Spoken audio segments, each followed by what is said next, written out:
I should have known it was over when Lana started speaking in self-help platitudes. But like most men who've been married for 12 years, I thought it was just another phase. Maybe she'd discovered some new wellness podcast, or her book club had moved on from wine and gossip to spiritual awakening. I was wrong. It started on a Monday night while I sat in my home office, running security diagnostics for a client's network. The house was quiet except for the hum of my servers and the distant murmur of Lana's voice drifting down the hallway. She was on the phone again, which wasn't unusual. What caught my attention was her tone, that careful, measured cadence she used when she wanted to sound profound. "You're too sensitive," she said into her phone. "Some people just can't handle growth." I paused my typing. In my line of work as a cybersecurity consultant, you learn to pay attention to anomalies. And Lana calling someone else too sensitive? That was definitely an anomaly. Tuesday brought line number 2. I'd made dinner, nothing fancy, just grilled chicken and vegetables, and mentioned that our neighbor had complained about our sprinkler system again. Lana barely looked up from her phone. "My friends think you're boring," she said, not even trying to soften it. "Maybe if you got out more, developed some interests." I set down my fork. "Which friends? Does it matter? The point is, you need to expand your horizons." Wednesday was worse. I came home from a client meeting to find Lana rearranging the living room furniture. She'd moved my reading chair to face the wall. "I need space to find myself," she announced, not looking at me. "This whole setup feels so cramped and limiting." The chair had been in the same spot for 8 years. She'd never mentioned feeling cramped before. Thursday evening, I tried to discuss our weekend plans. We'd talked about driving down to San Antonio, maybe checking out the river walk. Lana's response came swift and sharp. "Stop making everything about you," she snapped. "I have my own life, my own interests. I don't need to be your constant entertainment." By Friday, I was starting to see the pattern. These weren't random comments or bad moods. They were declarations, carefully crafted statements designed to establish a new reality where I was the problem that needed solving. The 5th line came Friday night, delivered with the kind of calm certainty that makes your stomach drop. "I deserve better," she said, standing in our bedroom doorway. "I've been settling, and I'm done with that." I looked up from my laptop. Better than what? Than this. Than someone who doesn't understand what I'm becoming. If I had $1 for every self-help platitude, I'd buy a new soul and a Porsche. But sitting there, watching my wife deliver her carefully rehearsed lines, I realized something important. Lana wasn't having a midlife crisis. She was preparing for something. In the military, we called it battlefield preparation. You don't just attack randomly. You soften the target first. You establish justification. You make sure everyone understands why the coming destruction is not only necessary, but deserved. Lana was softening the target. I was the target. The question was, what came next? I didn't have to wait long to find out. Saturday morning, Lana announced she was meeting her life coach for a special weekend session. This was the first I'd heard of any life coach, but apparently Jace Arnell had been helping her unlock her potential for the past 2 months. "Jace says I need to prioritize my own growth," she explained, already dressed and heading for the door. "He's helping me see patterns I've been blind to." I watched through our front window as she drove away in her white BMW, the one I'd surprised her with last Christmas. Then I did what any reasonable cybersecurity professional would do when faced with suspicious behavior. I started investigating. Lana's laptop was password protected, but she'd never been particularly creative with security. Her password was still Wellness 2019, the year she'd started her essential oils business. Within minutes, I was scrolling through her email history. The correspondence with Jace Arnell went back 3 months, not 2. The early emails were professional enough, scheduling sessions, discussing personal development goals, but the tone had shifted dramatically in recent weeks. You're absolutely right about energy vampires, Lana had written just 5 days ago. Some people drain your light without even realizing it. I need to protect my space. Jace's response was immediate. Your intuition is powerful. Trust what it's telling you about the relationships that no longer serve your highest good. I leaned back in my chair. Energy vampires, relationships that no longer serve. This wasn't life coaching.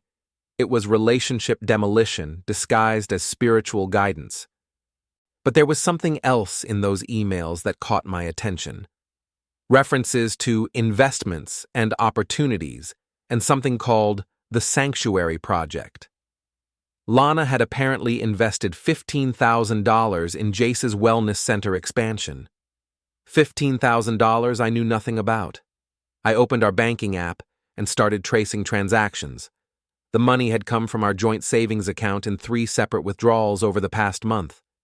Each withdrawal was just under the $5,000 threshold that would have triggered an automatic notification to both account holders. Smart, deliberate, planned. My phone buzzed with a text from Lana. Session running long, don't wait up. Need to process everything we discussed. I stared at the message for a long moment. Then I made a decision that would change everything. I was going to throw a dinner party. Not just any dinner party, an anniversary celebration.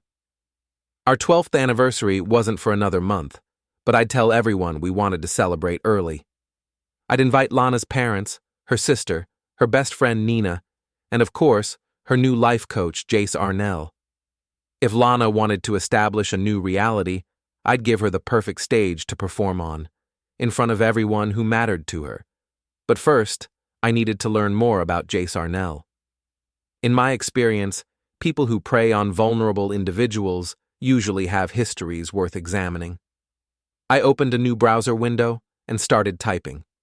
Within an hour, I had Jace's full background, 3 previous business ventures that had ended in bankruptcy, a 2-year gap in his employment history that coincided with a stint in county lockup for fraud, and a current business address that didn't match any of the wellness centers listed on his website. The address led to a yoga studio in a strip mall 20 minutes away. But according to public records, the studio had been purchased with cash 6 months ago by an LLC that traced back to a post office box. A post office box registered under the name Mara Selrick. I'd never heard that name before, but something about it nagged at me. I ran it through every database I had access to, both professional and personal. Nothing came up in credit reports or public records. It was like Mara Selrick didn't exist, or like someone had created her specifically to hide something. My phone buzzed again. Another text from Lana. Breakthrough session. Feel like I'm seeing everything clearly for the first time. Home tomorrow afternoon. I looked at the clock. It was almost midnight. What kind of life coaching session ran until midnight on a Saturday? The kind that wasn't really about life coaching. I saved all the information I'd gathered to an encrypted folder, then closed the laptop. Tomorrow, I'd start planning the most important dinner party of my life. But tonight, I sat in the darkness of my office and tried to process the reality that my marriage wasn't just ending. It was being systematically dismantled by someone who'd turned emotional manipulation into a business model, and Lana was paying him to do it. Sunday afternoon brought Lana home with a glow I hadn't seen in months. She moved through the house like she owned it in a way she never had before, confident, purposeful, slightly untouchable. "I've had such a breakthrough," she announced, setting her overnight bag by the front door. "Jace helped me realize how much I've been limiting myself." I looked up from my laptop. "That's great. I've been thinking we should celebrate." "Celebrate what?" "Us. Our anniversary's coming up, and I thought it might be nice to have everyone over. Your parents, Nina, maybe some of your other friends. I'd love to meet this Jace, who's been so helpful." Lana's expression flickered, just for a second, but I caught it. Surprise. Then something that might have been panic, quickly covered by that new confident smile. That's sweet, but I don't think Jace would be comfortable. He keeps professional boundaries. I'm sure he'd make an exception for something this important. After all, he's been such a big part of your growth. I'd really like to thank him. I watched her process this, seeing the calculations behind her eyes. She couldn't refuse without seeming suspicious, but she clearly didn't want Jace and me in the same room. Let me ask him, she said finally. He might have other commitments. Of course. Why don't we plan for next Saturday? That gives everyone plenty of notice. After Lana went upstairs to unpack, I returned to my research. Something about that post office box and the mysterious Mara Selrick was bothering me. I'd built my career on pattern recognition, and this felt like a pattern I should be able to identify. I started with property records. The yoga studio had been purchased by Selrick Holdings LLC, which was registered to that post office box. But the LLC had been formed just one day before the property purchase, a clear sign someone was trying to hide their involvement. Next, I checked business licenses.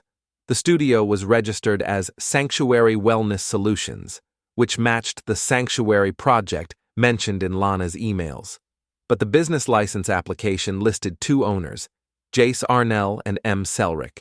M. Selrick, Mara Selrick. I leaned back in my chair, staring at the screen. Either Jace had a business partner I couldn't identify, or someone was using a fake name to hide their involvement in his operation. My phone rang, interrupting my thoughts. The caller ID showed my old army buddy, Ryland Foster. Rye, I answered. What's going on? That's what I was going to ask you, Rye said. You called me last week asking about background checks, and now I'm hearing some interesting things through my contacts. Rye owned a gun range outside Austin and maintained connections throughout law enforcement and military circles. If there was something worth knowing about someone in our area, Rye usually heard about it. What kind of interesting things? The kind where federal agents are asking questions about yoga studios and wellness centers. You want to tell me why you're suddenly interested in a guy who's got the FBI's attention? My stomach dropped. The FBI is investigating Jace Arnell? Not just investigating. They've had his place under surveillance for 6 weeks. Word is he's connected to some militia group that's been stockpiling weapons. You want to explain why you're asking about this guy? I closed my eyes. He's my wife's life coach. Silence on the other end of the line. Then, Rowan, we need to talk. In person. Tonight. 2 hours later, I sat across from Rye in a booth at Murphy's Pub, a dive bar where we'd been meeting for years whenever one of us needed to talk through something serious. Rye had aged well for a man in his 40s, still built like the Army Ranger he'd been, still carried himself like someone who could handle whatever came his way. Tell me everything, he said, after I'd explained the situation with Lana and Jace. I walked him through the 5 lines, the mysterious investments, the post office box, and the business records I'd uncovered.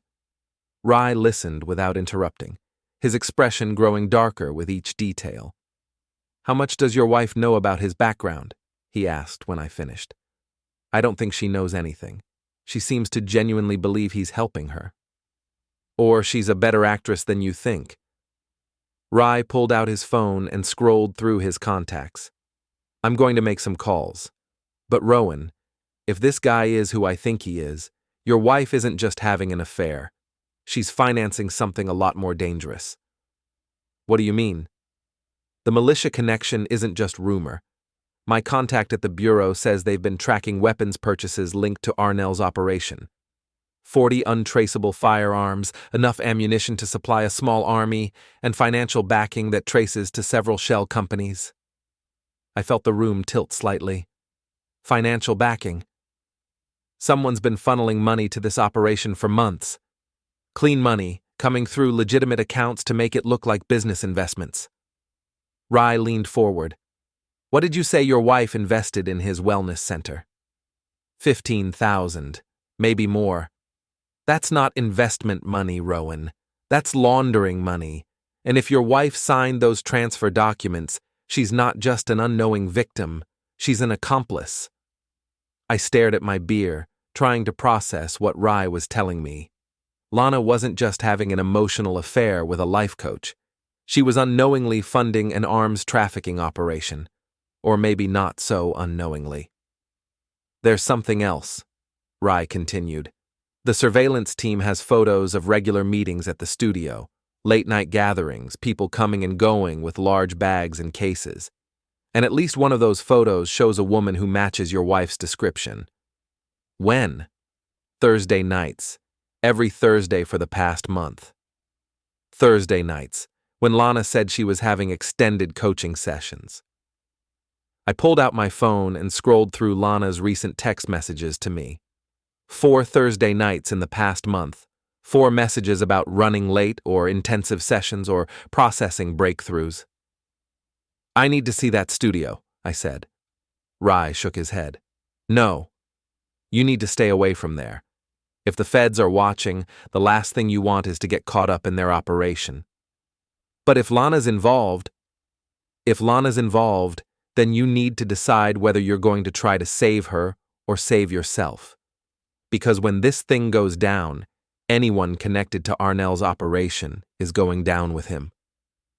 I thought about the dinner party I'd planned, about Lana's confident new demeanor, about the $15,000 she'd moved without telling me. What if there was a way to get information to the FBI without compromising their investigation? Rye studied my face. What are you thinking? I'm thinking that if I'm planning to have a dinner party anyway, it might be useful to know exactly who I'm inviting. Rowan. And I'm thinking that if someone were to accidentally discover evidence of illegal activity, they'd have a civic duty to report it to the appropriate authorities. Rye was quiet for a long moment. Then he signaled the bartender for another round. You're talking about ending your marriage, he said finally. My marriage ended the moment Lana decided I was too sensitive to deserve better. I'm talking about making sure I don't end up in federal prison for something I didn't know about. And if she's innocent? If she really doesn't know what Arnell is doing? I thought about that for a moment. About the woman who delivered 5 carefully crafted lines designed to justify whatever came next. About the secret investments and the mysterious business partner and the Thursday night sessions that ran until midnight. Then she'll have a chance to prove it, I said. In front of everyone who matters to her. Rye nodded slowly. What do you need? Information. Real information about what's happening at that studio. And maybe some advice about how to accidentally discover things that federal agents might find interesting. I can't officially help you with anything that might compromise an ongoing investigation. Of course not. But I can tell you that if a concerned citizen happened to observe suspicious activity and reported it through proper channels, that information would be taken very seriously. Good to know. And I can tell you that the surveillance team changes shifts at 2 in the morning. I met his eyes. Hypothetically speaking. We finished our drinks in silence, both of us understanding that we'd just crossed a line. Rye was risking his reputation by sharing federal information. I was risking everything by planning to act on it. But as I drove home that night, I realized I'd already lost everything that mattered. The question now was whether I'd lose it quietly or whether I'd make sure everyone understood exactly what they were losing. Tuesday night at 2:15 a.m., I sat in my car across the street from Sanctuary Wellness Solutions, watching the last surveillance vehicle disappear around the corner. The strip mall was dark except for the emergency lighting and a single lamp in the yoga studio's front window. Rye had given me more than just shift change times. He'd also mentioned that the studio's security system was surprisingly basic for a business handling so much cash flow, and that the rear entrance seemed to have some kind of malfunction with the door sensor. I wasn't breaking and entering. I was conducting a security assessment for a potential client who happened to be my wife's business partner. At least, that's what I'd tell myself if anyone asked. The rear door opened with a quiet click, just as Rye had suggested it might. Inside, the studio looked exactly like what it claimed to be. Yoga mats stacked against one wall, meditation cushions arranged in neat rows, inspirational posters about finding inner peace and unlocking potential. But the back office told a different story. I used my phone's flashlight to illuminate filing cabinets that should have contained client records and business documents. Instead, I found invoices from weapons dealers, shipping manifests for sporting goods that weighed far more than any sporting goods should, and financial records that showed money flowing in from dozens of different sources, including 3 separate transfers from an account I recognized, our joint savings account. But it wasn't just the $15,000 I'd already discovered. According to these records, Lana had been making payments to Sanctuary Wellness Solutions for 4 months, not 3. The total amount was just over $35,000. $35,000 of our money, funding an illegal weapons operation. I photographed every document I could find, then moved to the storage room behind the office. This was where Rye's information proved most valuable. Behind a false wall covered by a tapestry depicting some kind of spiritual mandala, I found what the federal surveillance team had been watching for. Crates. Dozens of them, stacked floor to ceiling and labeled with shipping codes that meant nothing to me. But when I pried open the corner of one crate, the contents were unmistakable. Firearms. Military-grade weapons still in their factory packaging. Enough firepower to supply a small army, just as Rye had said. I photographed everything, making sure to capture serial numbers and shipping labels. Then I carefully replaced the tapestry and made my way back toward the front of the building. That's when I heard the car doors. 2 vehicles had pulled into the parking lot while I was in the storage room. Through the front window, I could see Jace Arnell walking toward the studio entrance, followed by 2 other men I didn't recognize. And behind them, stepping out of a white BMW I knew very well, was Lana. I had maybe 30 seconds before they reached the front door. The rear exit was on the other side of the storage room, which meant I'd have to cross the main studio space to reach it. But the main space was visible from the front windows. I dropped to the floor and crawled behind the reception desk, pulling out my phone to silence it, just as I heard keys jingling outside the front door. "Told you this was a bad idea?" Jace was saying as they entered. "Too many people are asking questions." "The questions are coming from one person," Lana replied, her voice carrying that same confident tone she'd been using at home. "And he's not going to be a problem much longer." "You sure about that? Because from where I'm sitting, your husband seems like exactly the kind of guy who doesn't let things go." "Rowan's a lot of things, but he's not stupid. Once he understands the situation, he'll do what's best for everyone." I pressed myself flatter against the floor, trying to process what I was hearing. Lana wasn't just funding Jace's operation, she was actively planning to handle the problem of my investigation. "What about the federal heat?" one of the other men asked. "My contacts say they're getting close to moving on this place." "Then we accelerate the timeline," Jace said. "Move everything to the backup location and shut down the wellness front. We've got enough funding to operate independently now." "Thanks to our generous investor," the other man said, and I could hear the smile in his voice. "Thanks to our generous partner," Lana corrected. "I'm not just writing checks, gentlemen. I'm taking risks too." Partner. Not investor, not victim, not unknowing accomplice. Partner. I lay on the floor behind that reception desk and listened to my wife discuss the logistics of an illegal weapons operation like she was planning a charity fundraiser. She knew exactly what she was funding. She'd known from the beginning.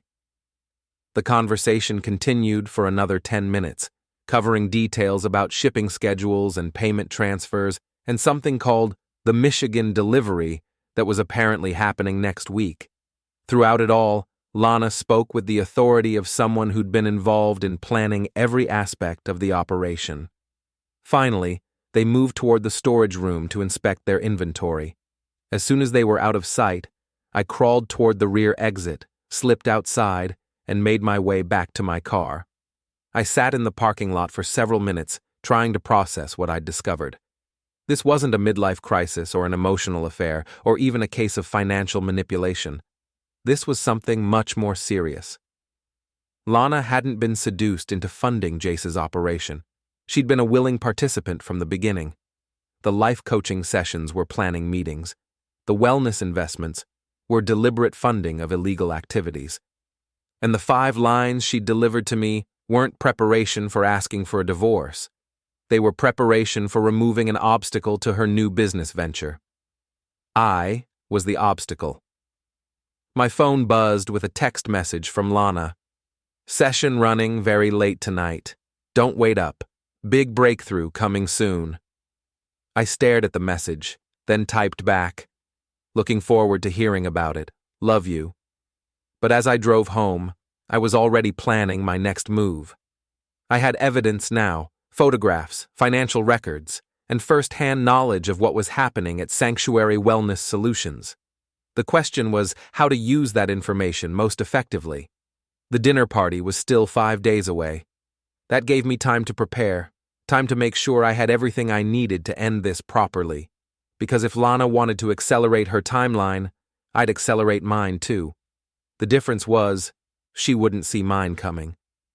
Wednesday morning brought a new development that confirmed everything I'd suspected about Lana's true involvement. While she was in the shower, her phone buzzed with a text message that lit up the screen on our nightstand. Package delivered to M. Selrick as requested. Invoice attached. J. M. Selrick. The mysterious business partner who didn't exist in any public records. I waited until Lana left for her morning yoga class before conducting a more thorough search of our house. If she was operating under an assumed identity, there had to be documentation somewhere. I found it in the back of her closet, hidden inside a shoebox behind her winter boots. A complete set of identity documents for Mara Selrick, driver's license, credit cards, bank statements, and a lease agreement for an apartment in downtown Austin. The apartment lease was the most revealing document. According to the paperwork, Mara Selrick had been renting a 1-bedroom unit for 6 months, paying cash for the entire lease up front. The address was in a trendy area near the university, the kind of place a young professional might live, or the kind of place someone might maintain a completely separate life. I photographed everything, then called in sick to work and drove downtown to see exactly what kind of life my wife had been living as Mara Selrick. The apartment building was modern and anonymous, the kind of place where residents kept to themselves and didn't ask questions about their neighbors' schedules. I waited across the street until I saw a delivery truck pull up, then followed the driver into the building when someone buzzed him through the security door. Apartment 4B was at the end of a quiet hallway. I pressed my ear to the door and heard nothing, then used a technique I'd learned during my military intelligence training to determine if anyone was inside. The apartment was empty. What I found inside made everything else make sense. This wasn't just a secret apartment. It was a complete alternate identity. The refrigerator was stocked with food I'd never seen Lana eat. The closet contained clothes in a style she'd never worn at home. The bathroom had different makeup, different perfume, different everything. But it was the desk in the living room that revealed the scope of her deception. Bank statements for Mara Selrick showed regular deposits from 3 different sources. Sanctuary Wellness Solutions, something called Lone Star Consulting, and monthly transfers from our joint account that I'd never authorized. There was also a second laptop, password protected with better security than Lana had ever used at home. But I'd spent 15 years in cybersecurity, and eventually every password can be broken. The laptop contained a complete parallel life. Social media accounts I'd never seen, showing Mara Selrick living as a single woman in Austin. Photos of her at restaurants and bars with people I didn't recognize, check-ins at places she'd never mentioned visiting, and hundreds of emails between Mara Selrick and Jace Arnell that had nothing to do with life coaching and everything to do with business planning, financial strategy, and what appeared to be a romantic relationship that had been ongoing for at least 8 months. I sat in my wife's secret apartment, reading emails between her and her lover about their plans to expand their weapons trafficking operation, and realized that everything I'd thought I knew about my marriage was a lie. not just the recent changes, but everything. The timeline in these emails went back to before Lana had ever mentioned meeting Jace. She'd sought him out, not the other way around. She'd approached him with a business proposition, offering to provide funding and legitimate business cover for his operation in exchange for a partnership role. The life coaching story was a cover from the beginning. The wellness investments were deliberate money laundering. And the 5 lines she'd delivered to me weren't the result of personal growth. They were preparation for the next phase of her plan. A plan that, according to the most recent emails, involved divorcing me and moving to Michigan with Jace to expand their operation nationally. My phone rang, interrupting my reading. Lana's name appeared on the caller ID. "Hey," I answered, trying to keep my voice normal. "Hi, honey. I just wanted to confirm Saturday's dinner party. I talked to Jace and he's excited to meet you. He said it's important to him that the people in my life understand how committed he is to my growth." I looked around the apartment where my wife had been living a completely separate life for 6 months. "That's great," I said. "I'm excited to meet him too. I have so many questions about his methods. He's really looking forward to sharing his philosophy with you. He thinks you might benefit from some of his insights about personal transformation." "I'm sure I will. See you tonight." "Actually, I'm having dinner with Nina tonight. Girl talk. You know how it is. Don't wait up." After she hung up, I checked the calendar on Mara Selrick's laptop. Tonight was blocked out as Jay's strategy session. Lana wasn't having dinner with Nina. She was meeting with Jace to plan something, and whatever they were planning, it was happening soon. I spent the rest of the afternoon copying files from the laptop and photographing documents. By the time I left the apartment, I had a complete picture of my wife's double life and enough evidence to end both her marriage and her criminal enterprise. But I also had something else. A clear understanding of exactly how dangerous this situation had become.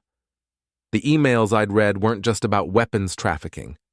They were about expanding into other illegal activities, building a network that would operate across multiple states, and eliminating any obstacles that might interfere with their plans. I was an obstacle. And according to the timeline in their emails, I was going to be eliminated right after Saturday's dinner party. The plan was elegant in its simplicity. Lana would use the dinner party to establish a public narrative about our marriage problems, with Jace serving as a witness to my concerning behavior. After the party, she'd file for divorce, claiming she feared for her safety. The restraining order would come next, followed by a settlement that would give her access to our assets while keeping me away from her business activities. And if I tried to expose her operation, she'd claim I was a bitter ex-husband, making false accusations to hurt her reputation. It was a good plan. It might have worked if I hadn't spent Tuesday night photographing their weapons cache and Wednesday afternoon reading their private correspondence. But now, I had a better plan. Saturday's dinner party was still happening. Everyone Lana cared about would still be there, including Jace. But instead of providing a stage for her performance, it would provide a stage for mine. And unlike Lana's plan, mine wouldn't require anyone to disappear. Saturday evening arrived with the kind of perfect Texas weather that makes you believe in fresh starts and new beginnings. I spent the afternoon preparing for our anniversary celebration, setting the dining room table for 8 and arranging flowers Lana had always loved. By 6 o'clock, everything was ready, including me. Lana's parents arrived first, David and Margaret Hoffman, who'd never quite understood what their daughter saw in a middle-class cybersecurity consultant, but had always been polite about their disappointment. They brought expensive wine and the kind of forced enthusiasm that suggested Lana had briefed them about our marital difficulties. Nina Morales came next, carrying a gift bag and wearing the expression of someone who knew more than she was letting on. Nina had been Lana's best friend since college, and if anyone was aware of the double life, it would be her. Lana's sister Jennifer arrived with her husband, both of them looking slightly uncomfortable in the way people do when they've been warned about potential drama. And finally, at exactly 7 o'clock, Jace Arnell knocked on our front door. He was exactly what I'd expected. Mid-40s, carefully maintained physique, the kind of confident smile that suggested he was used to being the most interesting person in any room. He wore expensive clothes and carried himself like someone who'd never doubted his own importance. "Rowan," he said, extending his hand. "I've heard so much about you. Lana speaks of you constantly." "All good things, I hope," I replied, shaking his hand and noting the firmness of his grip. "I've been looking forward to meeting the man who's had such a positive impact on my wife's life." Lana appeared beside us, radiant in a way that made my chest tighten. She looked genuinely happy for the first time in months, and I realized that whatever else was true about this situation, her feelings for Jace were real. That almost made what came next harder. Almost. Dinner conversation flowed smoothly for the first hour. Jace was charming and articulate, discussing his philosophy of personal transformation with the kind of passion that made it easy to understand why people trusted him. He spoke about helping clients break free from limiting relationships and embrace their authentic selves with such conviction that I could see everyone at the table being drawn in, including me, if I hadn't known what was really happening in the storage room behind his yoga studio. "Rowan," he said during the main course, "Lana tells me you work in cybersecurity. That must be fascinating work." "It has its moments," I replied. "I spend a lot of time investigating things that aren't what they appear to be. You'd be amazed how often people create elaborate facades to hide their real activities." Lana's fork paused halfway to her mouth. "That sounds paranoid." "Not paranoid, just realistic. In my experience, when someone goes to great lengths to hide something, it's usually because that something would destroy their life if it came to light." Jace leaned forward, his expression showing polite interest.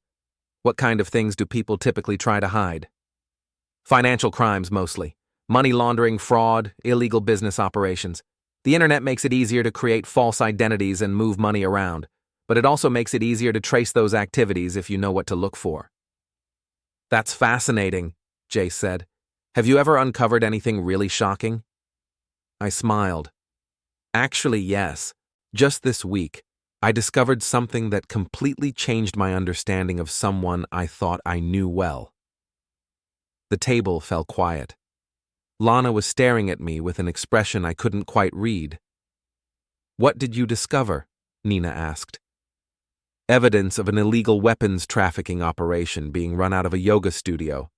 Dozens of military-grade firearms, financial records showing money laundering through fake wellness investments, and communications between the operators discussing expansion plans." Jace had gone very still. "That does sound shocking."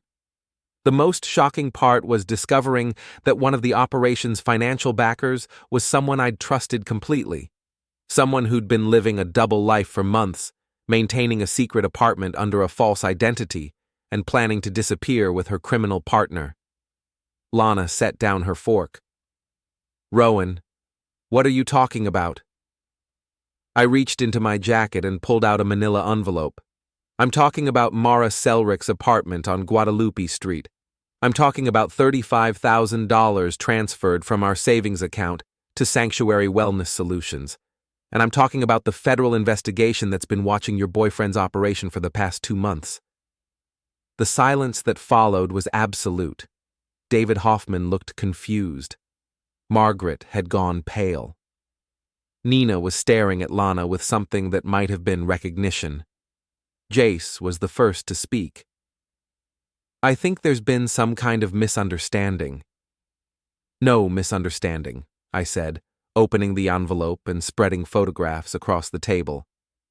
"These are pictures I took Tuesday night of the weapons cache hidden behind the false wall in your storage room.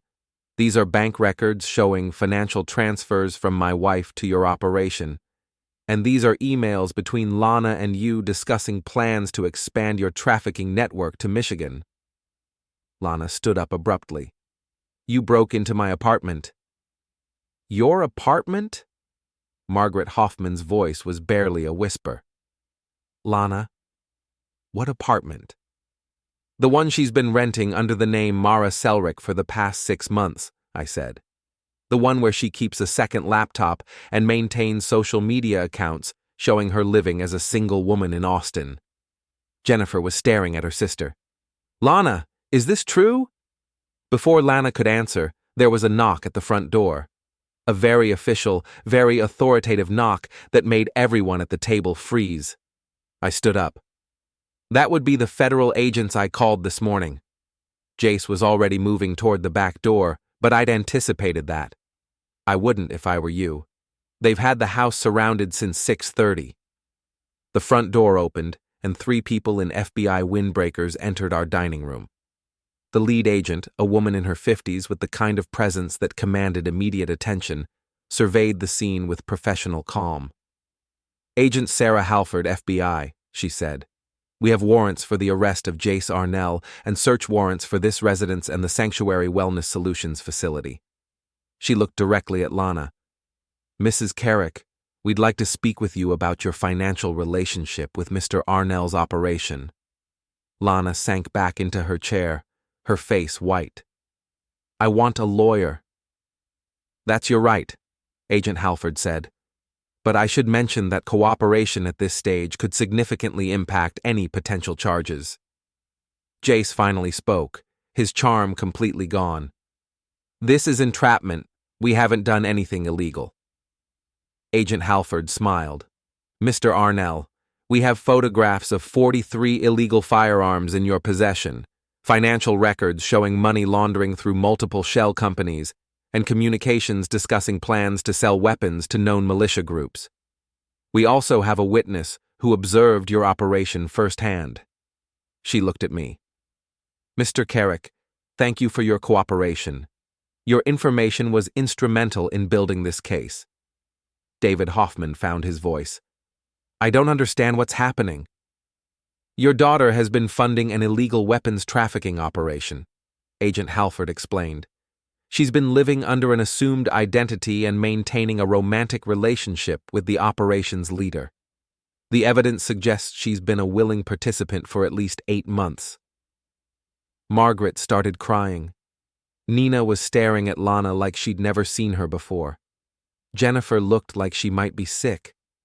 And Lana sat in her chair, surrounded by the ruins of both her lives, finally understanding that her plan to eliminate obstacles had failed. The dinner party was a setup, she said quietly. Yes, I replied, just like our entire marriage, apparently. Agent Halford gestured to her colleagues. Mr. Arnell, you're under arrest. Mrs. Carrick, you'll need to come with us for questioning. As they led Jace away in handcuffs, he looked back at me with pure hatred. You have no idea what you've just destroyed. I know exactly what I've destroyed, I said. The question is whether it was worth destroying. Lana stood up slowly, her hands shaking. Rowan, I can explain. No, I said. You really can't. She looked around the table at her family, at Nina, at the remnants of the life she'd been planning to abandon anyway. I never meant for it to go this far, she said. Yes, you did, I replied. You meant for it to go exactly this far. You just didn't mean to get caught. Agent Halford took Lana's arm gently. Mrs. Carrick, we need to go. As they walked toward the front door, Lana turned back one last time. What happens now? I looked at the photographs scattered across our anniversary dinner table, at the faces of her family members who were just beginning to understand what she'd become, at the empty chair where her criminal partner had been sitting just minutes before. Now you find out what you actually deserve, I said. And then she was gone, and I was left alone with the people who'd thought they knew her, all of us trying to process the reality that the woman we'd loved had never really existed at all. The last good man in Larkwood stood in his dining room, surrounded by the evidence of his wife's betrayal, and realized that sometimes the only way to save yourself is to destroy everything you thought you wanted to save. Outside, police cars were raiding the yoga studio where Lana had spent her Thursday nights planning a future that would never come. Inside, I started clearing the table, one photograph at a time.